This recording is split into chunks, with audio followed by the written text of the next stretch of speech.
कोई 30 साल का बच्चा जो भी नौकरी करके पैसे कमाने लगा है उसके लिए एफडी बेकार प्रोडक्ट है। आप सही मायने में 2% ही कमा रहे हैं। फिक्स डिपॉजिट एक बहुत safest common mode of investment बनी जाती है। एफडी बेसिकली आप बैंक को लोन दे रहे हैं।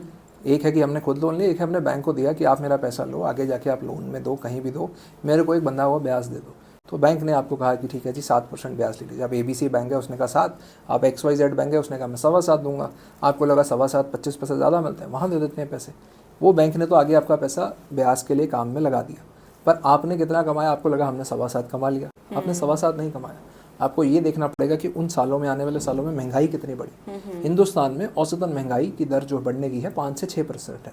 तो अगर महंगाई 5% भी बढ़ रही है और आप एफडी पे 7 कमा रहे हैं, आप सही मायने में 2% ही कमा रहे हैं, 2% ही कमाया। 5% तो महंगाई खा गई। मैंने सोचा था बच्चों को पढ़ाई के लिए विदेश भेजूंगा और 1 करोड़ की ज़रूरत पड़ेगी, मैं एफडी करता चला गया। पता चला जो पढ़ाई की इन्फ्लेशन है वो 5-6% भी नहीं है प्रभ जी। पढ़ाई की इन्फ्लेशन दर तो 10% से भी ज़्यादा है। मैंने जब MBA की थी 2005 में, तो तब टोटल फीस 2 साल की सब कुछ मिला के 4-4.25 लाख रुपए। आज मेरे ही इंस्टीट्यूट में साल की एनुअल फीस 10 लाख रुपए, तो 2 साल की MBA 25 लाख रुपए।